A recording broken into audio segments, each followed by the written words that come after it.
শিমুলতলি গ্রাম। শীতের রাত, কুয়াশায় চারিদিক একেবারে ঢেকে আছে। এমনিতেই অন্ধকার রাত, তার মধ্যে এই ঘন কুয়াশা যেন অন্ধকারকে আরো দ্বিগুণ বাড়িয়ে দিয়েছে। সবে বাজে মাত্র সন্ধে 7টা, তাতেই বাড়ির বাইরে মানুষের ছায়া পর্যন্ত খুঁজে পাওয়া দুষ্কর। এই গ্রামের ছোট বড় সব দোকানগুলো বন্ধ হলেও হরিশ কাকার চায়ের দোকান রাত 12টার আগে কখনোই বন্ধ হয় না। লোকটার শুকনো একহারা চেহারা, বয়স 50-এর কোঠায় পা দিয়েছে। তবে বয়স 50 হলেও লোকটি এখনো অবিবাহিত। পরনে একটা গেঞ্জি আর একটা টুকরো ধুতি।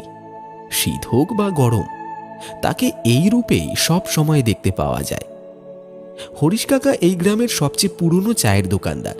তিনি অনেক ছোটবেলা থেকেই এই দোকানটি চালাচ্ছেন। বেশিরভাগ সময় গ্রামের ছেলেপুলেরা সবাই তার দোকানেই আড্ডা দিয়ে থাকে। রাত ঠিক 9টায় রাজেশ, ঋষি, দুই বন্ধু হরিশ কাকার চায়ের দোকানে বসে চা খাচ্ছিল আর আড্ডা দিচ্ছিল। এমন সময় তাদের আরেক বন্ধু অজিত সেখানে এসে উপস্থিত হলো। অজিতকে আসতে দেখে ঋষি তাকে উদ্দেশ্য করে বলল, কিরে অজিত, তোর আসতে এত দেরি হলো যে?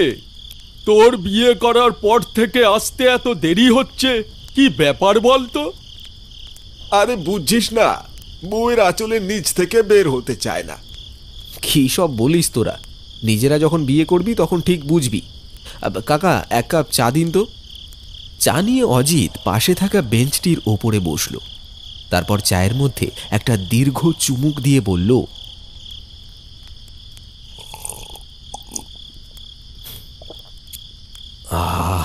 হরিশ কাকা, চাটা কিন্তু বেশ বানিয়েছো। হরিশ কাকার চা বরাবরই খুব ভালো হয়, সেটা সবাই জানে। তুই কথা ঘোরাচ্ছিস কেন সেটা বল। তুই বউকে বেশি ভয় পাস নাকি ভূতকে? বউকে তো ভয় পাই না, বাকি থাকলো ভূত। সেটাকে তো কোনোদিন চোখেই দেখিনি, শুধু গল্প আর কাহিনীতেই শুনেছি।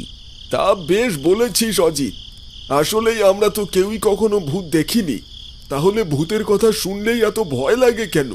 হ্যাঁ, ঠিক বলেছিস। আচ্ছা হরিশ কাকা, আপনি কি কখনো ভূত দেখেছেন? বিয়ে কেন করেননি সেটা জিজ্ঞাসা করলে তো আপনি কিছুই বলেন না, কিন্তু ভূত দেখলে সেটা অবশ্যই আপনাকে বলতে হবে। হ্যাঁ কাকা, শোনান না একটা ভূতের গল্প। ঠিক আছে, তোমরা যখন এত করে বলছো তাহলে আজ তোমাদের একটা ভূতের গল্প শোনাবো আর ভূত দেখাবো।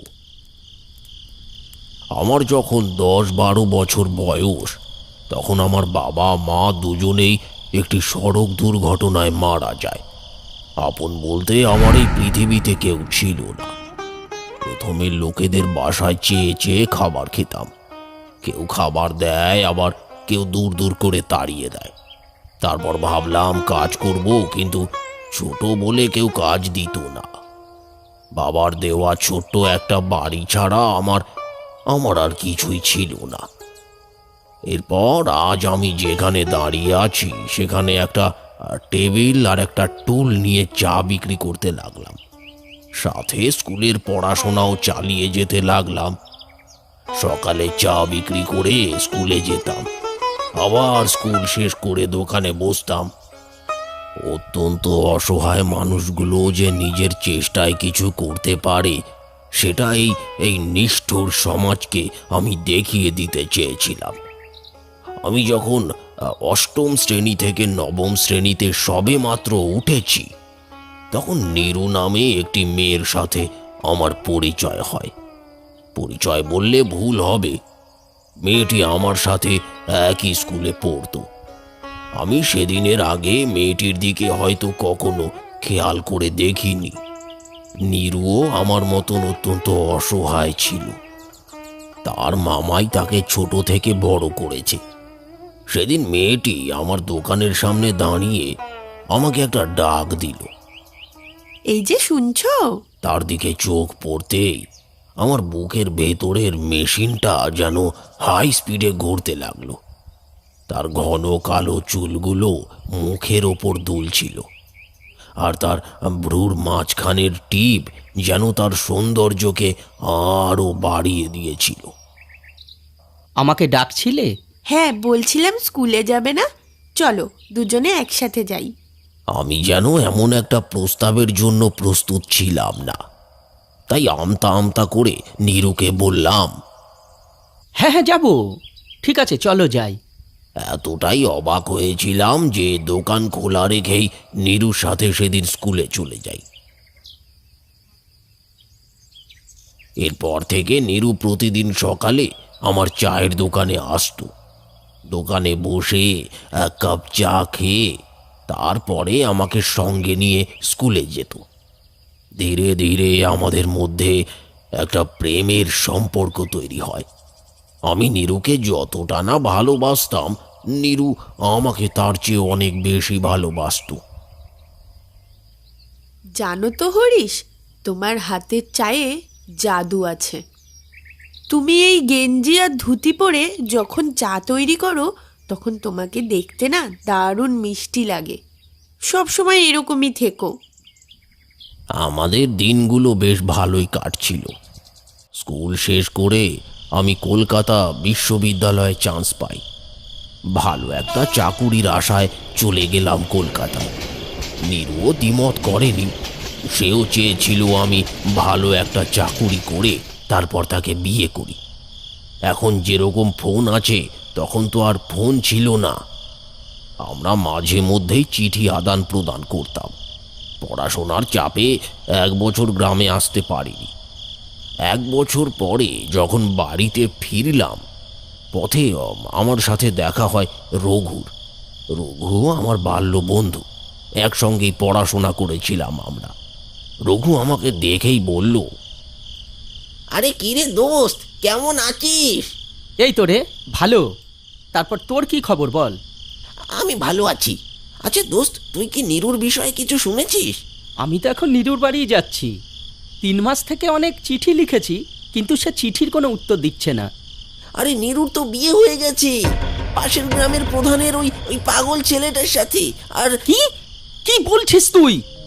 এই না না না, তুই ভুল কিছু শুনেছিস। আমি এক্ষুনি যাব নীরুর কাছে। আরে হরিশ, আমার কথা তো শোন। আরে দাঁড়া হরিশ, দাঁড়া, আমার কথাটা শোন। রঘুর কথা শুনে আমার মাথায় যেন আকাশ ভেঙে পড়ল। আমার নিঃশ্বাস যেন বন্ধ হয়ে আসছিল। গ্রামের রাস্তা সন্ধে হয়ে এসেছে, আশেপাশে কোনো গাড়ি ঘোড়াও নেই।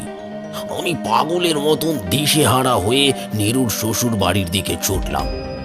আর বারবার একটা কথাই ভাবছিলাম, নীরু আমার সাথে এটা করতে পারলো? সে তো আমাকে ভালোবাসতো, তাহলে এমন কেন করলো? ছুটতে ছুটতে আমি গ্রাম প্রধানের বাড়ির সামনে এসে দাঁড়িয়ে পড়লাম। দাঁড়িয়ে দাঁড়িয়ে ভাবতে লাগলাম, আমার কি ভেতরে যাওয়াটা ঠিক হবে?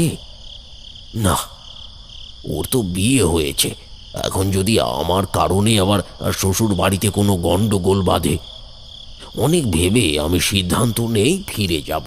আর ঠিক সেই সময় আমি দেখি গ্রাম প্রধানের বাড়ির দরজাটি আপনা আপনি খুলে গেল, আর বাড়ির ভেতর থেকে ভেসে আসছিল একটা অতি পরিচিত কণ্ঠের আর্তনাদ।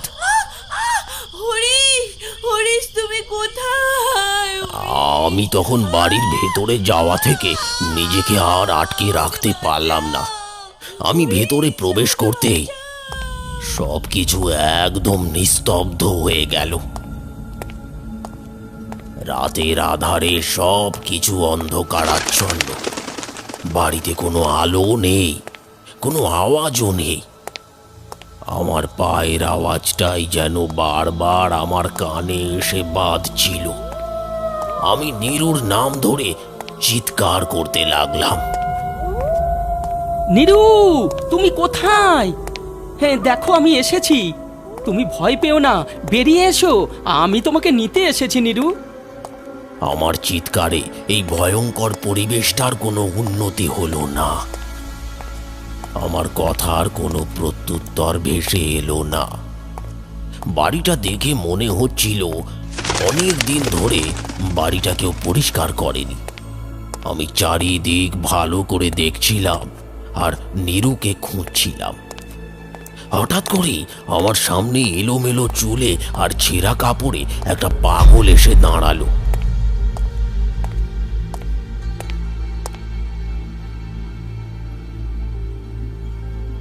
তারপর সে বলল, চলে যা, চলে যা, চলে যা এখান থেকে চলে যা, নইলে তুইও বাঁচতে পারবি না, তুইও বাঁচতে পারবি না। হঠাৎ এমন কিছুর জন্য আমি একদমই প্রস্তুত ছিলাম না। ভয়ে যেন আমার গলা শুকিয়ে গেল আর আমার শরীর ঘামতে লাগলো। পাগলটি কথাগুলো বলে ভয়ঙ্কর একটা হাসি দিয়ে ও অন্ধকারের মাঝে হারিয়ে গেল। আর আমি ঠায় দাঁড়িয়ে রইলাম সেইখানে। আমি শেষবারের মতন নীরুর নাম ধরে আবার ডাকলাম, নীরু, নীরু, তুমি কি এখানে আছো? নীরু। কিন্তু আমি তো স্পষ্ট শুনেছি নীরুর আওয়াজ। সে সাহায্যের জন্য চিৎকার করছিল। তাহলে কি আমি ভুল শুনেছি? মনের ভুল মনে করে আমি ফিরে আসার সিদ্ধান্ত নিলাম। আমি ফিরেও আসছিলাম, কিন্তু হঠাৎ করে কেউ পেছন থেকে আমার হাতটি টেনে ধরল। আমি সাহস পাচ্ছিলাম না পেছনে তাকানো। তারপরে নীরু মনে করে সাহস জুগিয়ে আমি পেছন ফিরে তাকালাম। আর তারপরে যা দেখলাম তা দেখে আমি ভয়ে মাটিতে পড়ে যাই। নীরু, তুমি? তোমার এ কি অবস্থা? তোমার এই অবস্থা কে করেছে? বলবো হরিশ, আজ তোমাকে সব বলবো। তোমাকে সব বলবো বলেই তো তোমার পথ চেয়ে বসেছিলাম এতদিন। আজ থেকে প্রায় 7 মাস আগের ঘটনা। আমি সেদিন পোস্ট অফিস থেকে তোমার চিঠি নিয়ে বাড়ি ফিরছিলাম। পথে আমার সাথে দেখা হয় গ্রাম প্রধানের। আয় মেয়ে, শোনো। হ্যাঁ বলুন। তুমি কার মেয়ে? কাঠমিস্ত্রি মহেশ আমার মামা হন। আমি তার বাড়িতেই থাকি। আচ্ছা ঠিক আছে, যাও মা। আমি বাড়ি ফিরে আসি। পরের দিন কলেজ থেকে বাড়ি ফিরতেই মামা আমাকে বলল, শোনো নিরুমা, আমি পাশের গ্রামের গ্রাম প্রধানের ছেলের সাথে তোমার বিয়ে ঠিক করেছি। যদিও ওনার ছেলের মাথায় একটু সমস্যা আছে, কিন্তু ওনাদের অনেক টাকা পয়সা আছে মা। তুমি অনেক ভালোই থাকবে। তোমার জন্য বিয়ের আগেই তারা 10 বিঘে জমি লিখে দিয়েছে, আর বিয়ের যাবতীয় খরচা ওনারাই করবেন। আশা করছি তুমি আমার ওপরে আর কোনো কথা বলবে না। তুমি তো জানো মা মারা যাবার পরে বাবা আর একটি বিয়ে করে। সৎ মায়ের অত্যাচারের থেকে বাঁচাতে মামা আমাকে তার বাড়িতে নিয়ে এসে নিজের মেয়ের মতোই ভালোবাসা দিয়ে বড় করেছে। তাই আমি কিছুই বলতে পারিনি। পরের দিন আমার বিয়ে হয়ে গেল গ্রাম প্রধানের পাগল ছেলেটির সাথে। বিয়ের দিন রাত থেকেই শুরু হলো আমার ওপর অমানবিক অত্যাচার। পশু নামক গ্রাম প্রধান আমার ওপর জবরদস্তি করত। রোজ রাতে আমাকে তার কাছে থাকতে হতো। সে আমাকে বিভিন্নভাবে নির্যাতন করত। এই যে দেখছো আমার মুখে কালো কালো দাগ, জানো একদিন তোমার একটা চিঠি পেয়েছিল আমার বিছানার নিচ থেকে। তারপরেই সে আগুন দিয়ে এভাবে আমার মুখ পুড়িয়ে দিয়েছে। আর আমার পাগল স্বামী এইসবের কিছুই বুঝতো না। সে এইসব অত্যাচার সহ্য করতে না পেরে একদিন রাতে আমি গ্রাম প্রধানের দুধের গ্লাসে বিষ মিশিয়ে তাকে মেরে ফেলি, আর নিজেও সেই বিষ পান করি। আর আমিও চলে যাই এই কষ্টের জীবন ত্যাগ করে। আমি অনেকবারই তোমাকে সবকিছু জানাতে চেয়েছি, কিন্তু জানাতে পারিনি। আমার জীবনটা তো নষ্ট হয়েছে, আমি চাইনি তোমার জীবনটাও নষ্ট হোক। তুমি আমাকে ভুল বুঝো না, আমি তোমাকে অনেক ভালোবাসি, আর আমি তোমাকে ঠকাইও নি। কথাগুলো বলে এক বুক কষ্ট নিয়ে সে কোথায় যেন হারিয়ে গেল। তবে এখন সে রোজ আসে আমার কাছে। আমরা দুজনে আগের দিনের মতোই চা খাই, গল্প করি, তারপর আবার সে চলে যায়। আমি অনেক ভালো চাকুরি করতে পারতাম, কিন্তু করিনি, কারণ আমার হাতের চা নীরুর ভারী পছন্দ। আমার অনেক পোশাক আছে, কিন্তু আমি সারা জীবন শুধু নীরুর জন্য এমন পোশাক পরে থাকি, কারণ তাকে আমি এখনো খুব ভালোবাসি। হয়তো তোমাদের বিশ্বাস হবে না বা আমাকে পাগল মনে করতে পারো, তবে আজ তোমাদের সেটাও প্রমাণ দেব। তোমরা ওই ওই ওই পাশের গাছটির পেছনে গিয়ে লুকিয়ে থাকো। নীরুর আসার সময় হয়েছে, একটু বাদেই সে আসবে। হরিশ কাকার কথা মতো তারা গাছটির পেছনে গিয়ে লুকিয়ে থাকল। খানিকক্ষণ বাদে দেখা গেল সুন্দর একটি মেয়ে হরিশ কাকার চায়ের দোকানে এসে বসেছে। তারপর তারা দুজনে চা খেতে খেতে অনেকক্ষণ গল্প করল। তারপর মেয়েটি কোথায় যেন মিলিয়ে গেল। সত্যিকারের ভালোবাসা এরকমই সুন্দর হয়।